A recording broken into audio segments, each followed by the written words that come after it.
walk around the compound. Gonna walk around the compound. Walk around the compound. Yes, we're gonna walk around. Walk around the compound. Gonna walk around the compound. Walk around the compound. Yes, we're gonna walk around. Blue dinosaur. Blue dinosaur. Blue dinosaur. Arranged in a triangular pattern. Obviously, this was done on purpose.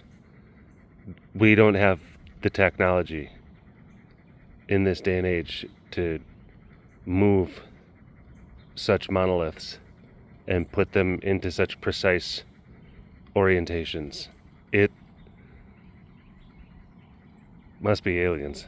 It must be, right? That, yeah. Aliens. There's our tree, got all messed up in the storm.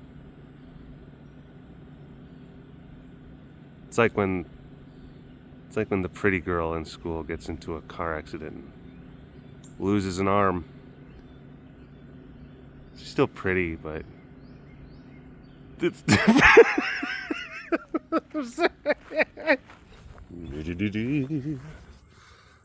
lion. Right there. Maybe not the best angle, or maybe it is. Alright, let's try. I de-schmutzed my lens because, yeah, it's still kind of, it's maybe a little bit better. Hey, pretty girl, Noe. Pretty girl. It is very nice out, and it has been very nice out like the last week, couple weeks. It's been weirdly nice. Like July. Like this does not feel like July sort of nice. But I'm here for it. I'm okay with it. We have had crap summer after crap summer. We're due for a nice one. Look at all the stuff that's growing. Look at all the stuff that's growing.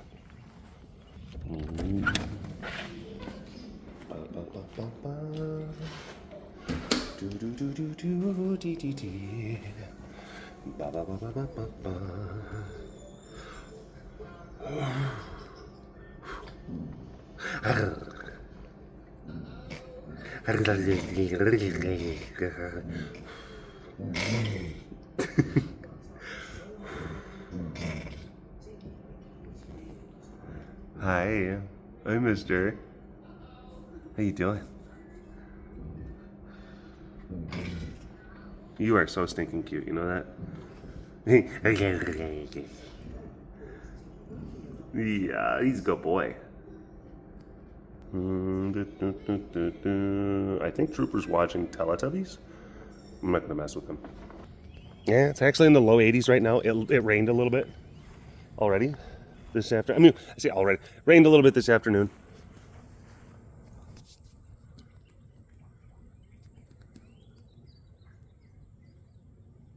And yeah, keeps things green. And rained a few days ago. Probably gonna rain overnight again. Probably gonna rain tomorrow. Some more. It's, again, not July. This is very monsoonish.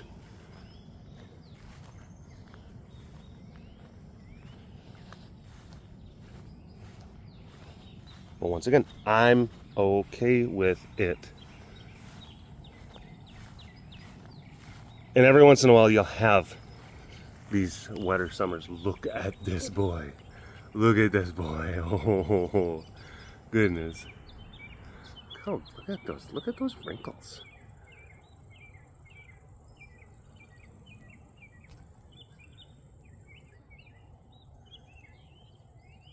I get you some Cougar moisturizer.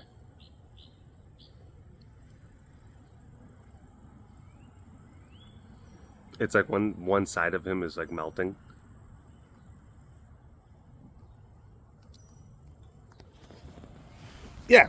Yeah. Okay, never mind. There was a big grasshopper, and then here, might as well, hello, all you big cat lovers out there. It's me, Derek, again, and welcome to another super duper fantastic episode of the Walk Around the Compound webcast. Yeah, let's do it. I'm filming one of these, a webcast, very intentionally while Jessica's gone. Jessica has been helping us over the summer, just being, site manager, facility manager, intern supervisor, etc., all of those different things. But she is on a student worky type study trip abroad. She's in Australia, and they don't have internet down there, so yeah, she's not gonna see this, and then she'll forget to check when she gets back. So this webcast will just be like our little secret. So we'll try to put a bunch of what's the word, inside jokes into this one, and then we'll, like, if she's around, we'll say them, and then we'll like and then she'll be like, what are you guys laughing about? And we're like, nothing.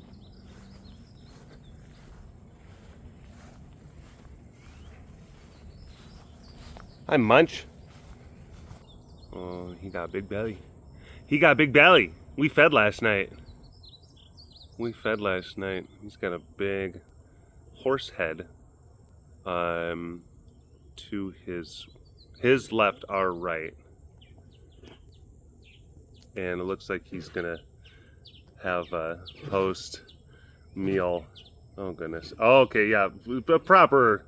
Yeah, to make sure they got the angle right. All right. Well, jeez.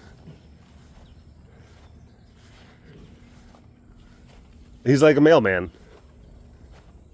Rain nor snow, nothing will keep me from delivering these packages. Hey, Max.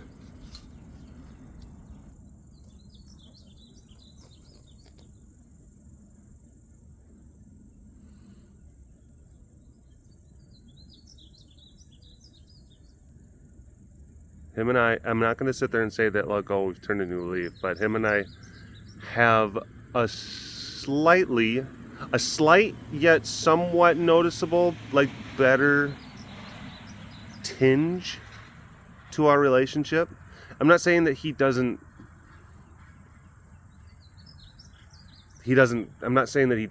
run up at me, like a UK street tough. Oi! You what?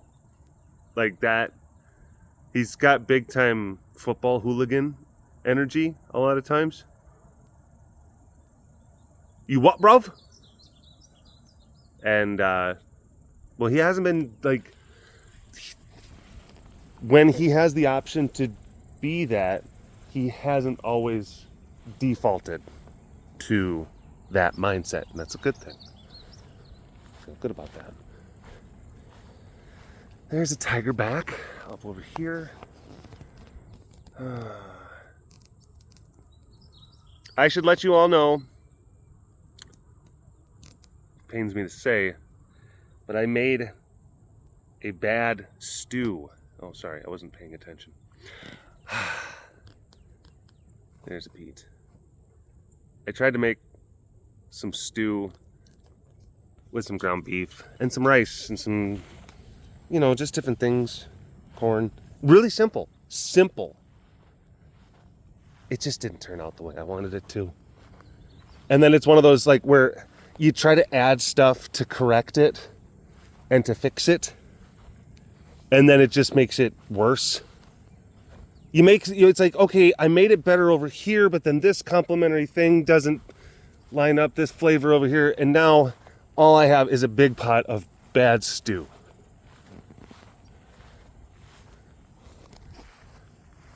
I did that.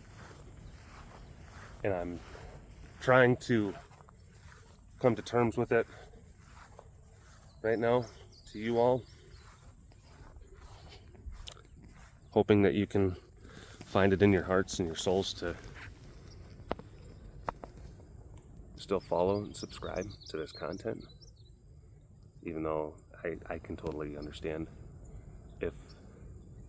if this is a deal breaker. I get it. Doesn't make me happy. I'm not celebrating the fact, but I get it.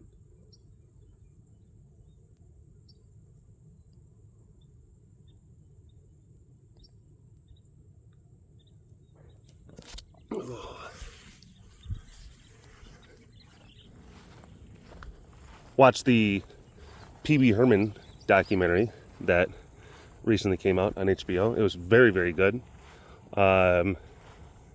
And flooded with nostalgia watching it, because it was in the initial 3, like, these are my things sort of like bits of media or content.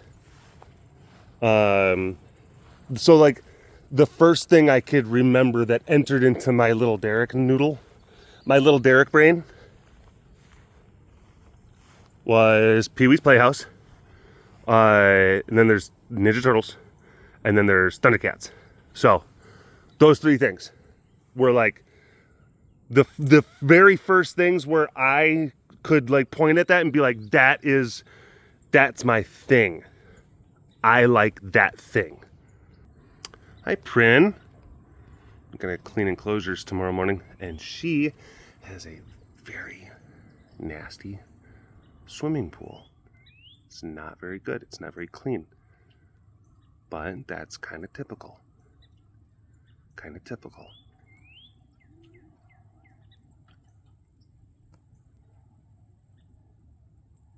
Oh, she's doing that. She's spreading some peats.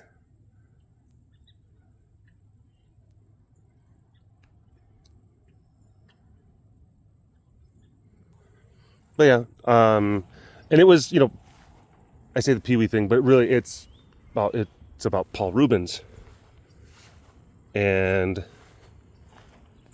it's like the last thing that he did. It's the last project he worked on before he died of cancer back in 2023. It's very good.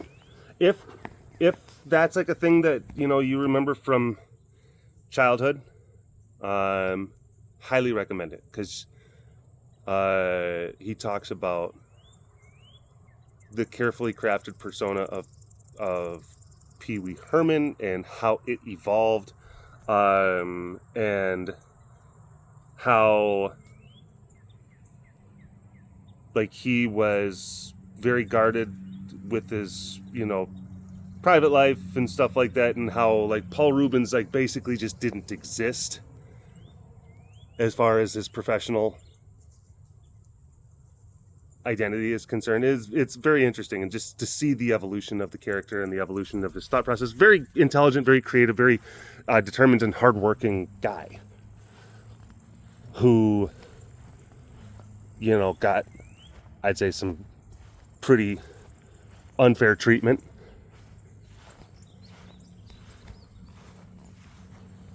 And who I think is owed a lot of apology. Hi. Hi, baby girl. Look at this old girl.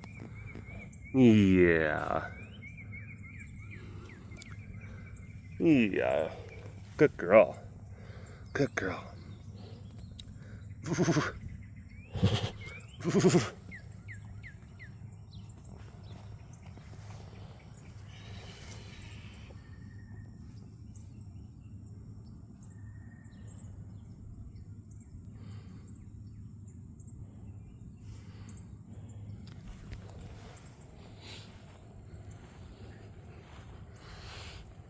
And yeah,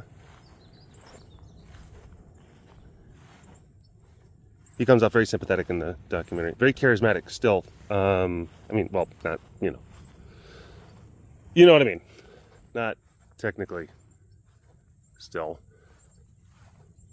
But in those, look at this chunko.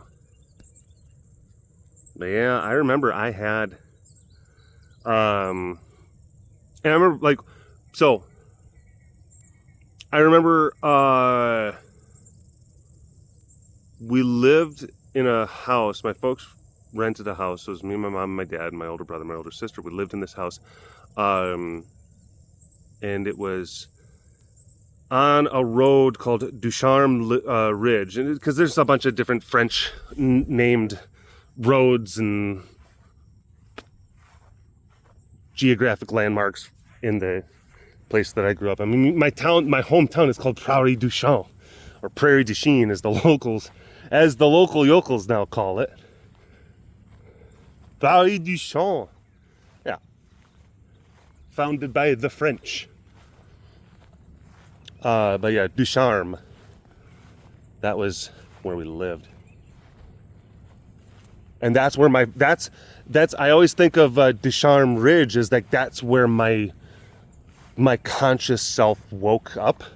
It's where my memories. It's where my memories like clicked on.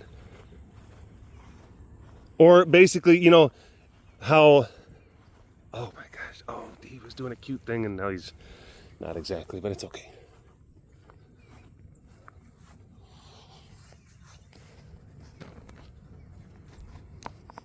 And it's funny because I remember like early on in the documentary, like Paul talks about like his early life, and then he talked about, and he was able to in a very evocative sense, kind of describe like the first few years as your brain is forming and you're forming memories, because it's not like there's like a clear like, oh yeah, yes, this is like where the stream of consciousness begins. But no, it's almost like your brain or your body is undergoing, like, hey, system tests and emotion tests and sensation tests, and like there's like patches and glimpses of moments and feelings and stuff, and he went into stuff like that, and I like how he described it, because I was thinking, yeah, that's kind of how that works. It's not oh yes, on April 3rd, 1988 is when. Clearly, that's when the book of Derek was starting to be written, But yeah, I remember I have a very distinct Christmas memory of me getting, I think like 2 or 3 action figures from the original Teenage Mutant Ninja Turtles set. I think it was like I think maybe it was like I got like a Leonardo and maybe like Shredder. I don't remember. But that was definitely a whoa. Like, let's make a memory. Let's definitely remember this. And then there was another time when I remember, and this again, all back up on Ducharme Ridge, or I guess you could call it Ducharme Ridge, which a lot of people back home call it. They call it Ducharme. I'm trying to fancy it up and actually try to do the correct French pronunciation. And I'm just like, no, say it like you did growing up. And it's just like, Ducharme. Yeah, the old Ducharme Ridge. That's the funny thing. And we would say it, but not like with like a sense of irony or giggle. There was none of that. Hi, baby girl. It was just like, oh yeah, you got to head up on Ducharme Ridge, and then you got to take a left on Pickettah Road there, and just like stuff, those goofy names that seem to just pepper all across the state of Wisconsin. But I had anyway, I was legit, and I'm not trying to front, but when I was in that prime, like, early formation of memories, like, so from 3.5 years old to like 4 and 5 year old, like in that time I was a hardcore Pee-wee's Playhouse watcher. That show spoke to me. And it's like this. Yeah, I love it. I love this. I love what it's all about. I don't know why I love it, but I just love it. I love it. My folks knew that. My folks being, good American consumers decided, well, let's go ahead and get some merch, for our kid. Actual Pee-wee merch, designed by the artist that he hired, which apparently you learn all this in the documentary about how he was like a pop punk artist, and it's so cool just seeing some of the background for the different elements that kind of came together.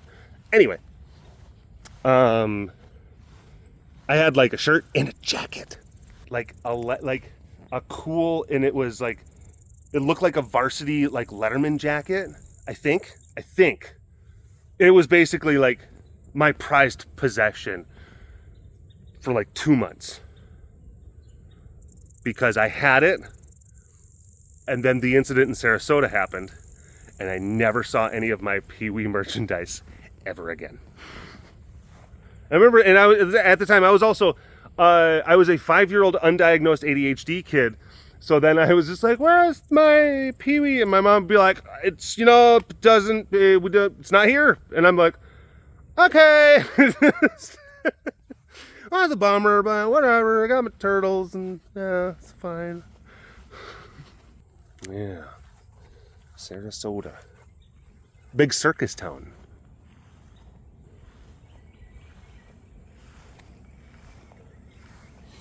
That's where circus performers, that's where like a lot of circus performers and circus families live. Yeah. And yes, even those evil lion and tiger trainers, oh my gosh, how could you? Oh, those terrible. The truth of those types of things, it's actually a lot more complicated. It's a lot more nuanced. And it's like anything. There's, in any industry or any business, there's good operators and there's bad operators. And the people who are, I would say that the people who are family circus or family, or like multi-generation circus, they took that part, of their legacy very seriously, and they actually passed down like a ton of training and caregiving tips, tricks, tactics, and procedures. And oh my gosh, dare I say, they actually cared for and loved their animals very, very much.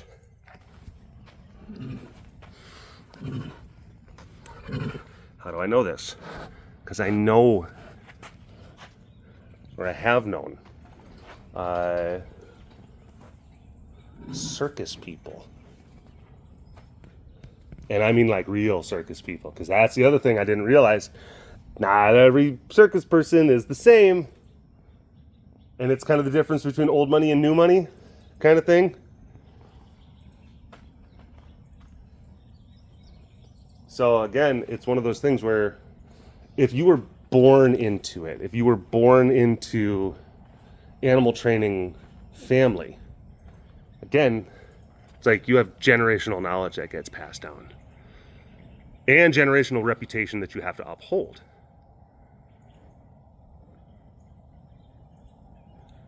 So the types of training that they would employ and the types of caregiving was oftentimes much more on the higher end of the spectrum, the nicer end of the spectrum. I guess what ended up happening, and I don't know if it's like talking about like 60s, 70s, 80s, stuff like that, is that carnies started to inch their way into the circus game more. And that's I again didn't realize this, but carny people and circus people, oftentimes two separate types of folks. Two separate types of folks. And if you're talking to like an old school circus person and then you try to like compare to them to Carney, like they will be legitimately offended. Didn't know that. I had all these things explained to me. Again, by, you know, old family circus people.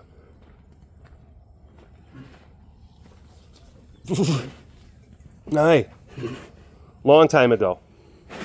Hi.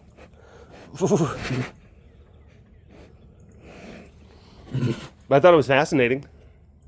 But then apparently, so again, yeah. Carnies with their carny ways. They saw some of the stuff that the circus people were doing and like, well, we can do that, but you know what? We can cut corners and we can do it, you know, faster and cheaper. And then we can undercut their business and accept contracts in some of their places, in some of their turf, in some of their territory. And I guess a lot of cases of abuse and maltreatment of animals didn't necessarily come from those more old school traditional circus people. They came from people who are like the undercutter carny folks that were just jumping in and being like, yeah, there's not much to it. You know, I can do this too. At least that's how it was explained to me. Granted, I'm sure that there's, you know, there's always going to be slant and bias and there's all sorts of different things that go into historical accuracy or historical validity, but those types of things are interesting historical accounts, and they make it to where it's like a lot of times these situations are not as clear cut, but it's kind of like the slow death of Sparta as an entity. It's like when you have like such high standards for like what constitutes your community, then eventually you're not making more at like a sufficient enough replacement rate. And I think that you started to slowly see more of like the old multi-generational animal training circus type folks, particularly with like the bigger, more dangerous animals, your big cats and stuff. They were just kind of fading out of the game, and then more and more of like the new blood, the carny types were coming in, and it just kind of flooded the market, and it saturated everything, changed the whole game, and now no one's doing any of it, at least here in the United States.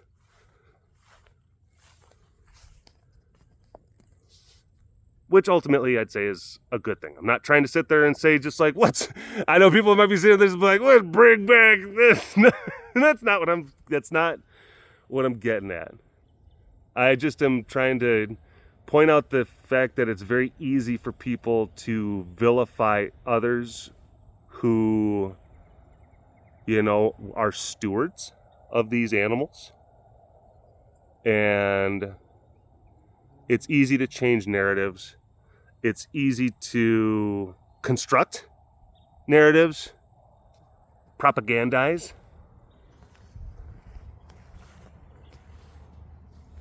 When it comes to people taking care of these types of animals.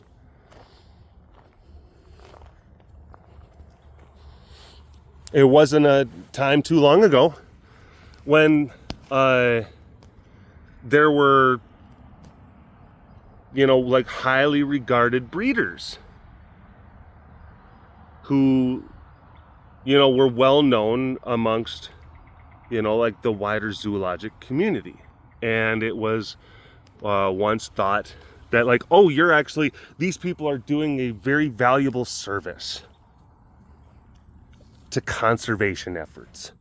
We're maintaining populations, or at least like a genetic repository of big cats here in the North American continent.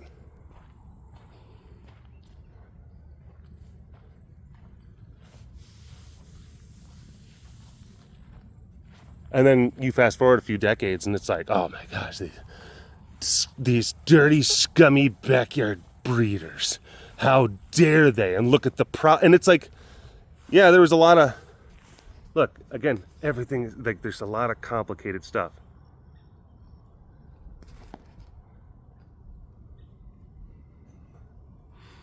It's almost kind of like how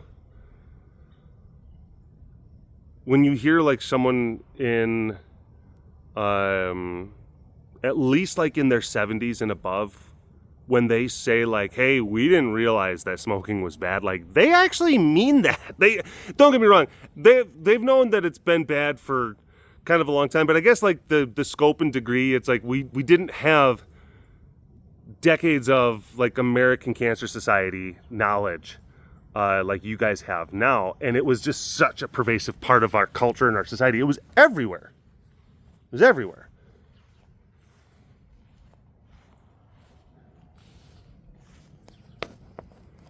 It was like for the better part of a century, from like the yeah, oh no, more than a century.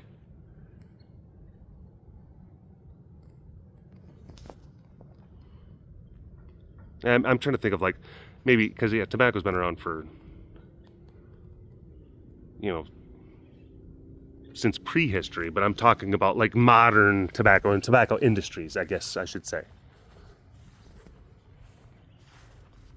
Manufactured, like commercial, capitalist tobacco. About 100, 150 years. Again, historical context, not that long. But yeah, there's a lot of folks in the post-industrial, that's why I always think of things in like terms of like post-industrial revolution. I think that's also like an important context. Prince of the Leaves, Prince of the Leaves, he's Prince of the Leaves. And that's a Raleigh, the king of the leaves. The king of the leaves and flowers. Wow. Impressive.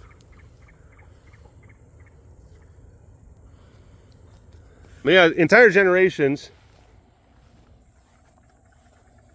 You know, like, yeah, we just smoked and smoked and smoked, and then like we started getting older, and then basically 3/4 of us died awful deaths. And then we all realized at the same time, like, oh crap, like this isn't good. Yeah, bad habit. We should probably do something. Maybe try to, you know, change things over the next few decades, which they did.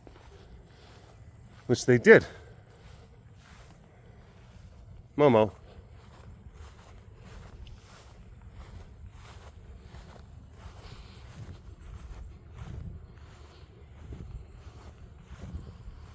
So you think about that. And here's the thing, and I gotta, you know, so this is the thing I'll end on, the thing I'll leave you with is, could it happen to this place?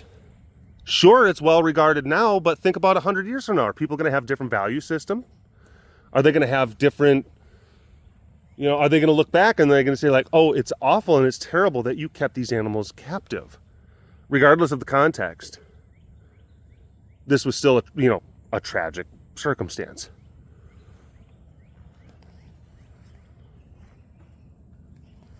You can look back, at like Charles Dickens kind of Oliver Twist times where it's like, oh, we got a bunch of, there's migration, is like, again, Industrial Revolution. There's a lot of people moving to the cities, population surplus. There's people starving. There's orphanages. There's this new concept of orphanages, which, like by now standards, I'm sure that quality of care and the treatment of youngsters doesn't, we would probably consider like pretty tough, pretty brutal in some circumstances. But I'm sure that at the time they thought like they were, those people at the time were being applauded for their charity and for like taking in these children who had no other options. Like it was an act of kindness to feed them, to educate them, to beat them mercilessly when they misbehave, which is what they did a lot. I hope that history treats us kindly, but you can never choose how you're going to be remembered. You can't. And you can never know how you never know. People think that they can understand like how history is going to look at something when they're living in the time. But it's hard. It's hard. What's the standard rule is like you have to wait 20 years or something like that before you can actually appropriately contextualize an event or a series of events through a historical lens. And I'm sure there's probably a lot of people who are like, oh my gosh, no, you're gonna be well regarded and loved forever. Nah, just because like maybe you like care, what care is, doesn't mean that that's what's gonna happen again like 100 years from now. Like they kept these animals in cages? Ooh. Yeah, but they loved them. Oh my gosh, wow, Stockholm. Typical justification coming from abusers. You never know. Who knows? So sometimes you can't get so caught up in those types of things either. You just have to just keep moving forward with what you have. Right now, it's that Gandalf thing. So do all who live to see such times, and that's not for them to decide. And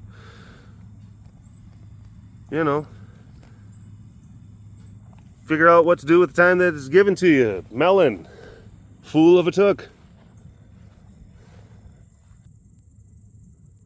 Yeah.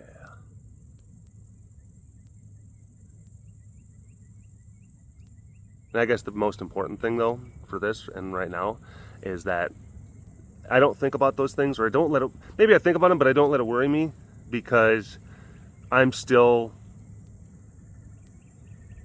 and motivated, and all of us here, not just me, but it's like all of us here are like uniquely motivated to, through love, to try to make this as good of a home for these guys as we possibly can with the resources that we have available to us. And that's it. That's all we can do. And for me, that's good enough. I mean, really, that's good enough. Future hippies be damned. However they want to characterize it, contextualize. You weren't here, man. You don't know. We didn't know how bad smoking was. We just did the best with what we had. Hi, baby. Look at that pretty girl. Look at that pretty girl with that big belly. Wow. All right. Long-winded. My goodness. Thanks for watching this episode of the Walk Around the Compound webcast. Hashtag Dorbus Award in the comments section below. Like and subscribe for all of your big cat goodness. And if you want to learn more about the facility around me, you can always visit the website carerescuetexas.com for more information. You keep those tigers fed. Big shout out to the extra fancy patrons. I see you. And thank you so much for your continued support. And we'll see you next time. All right. Bye-bye.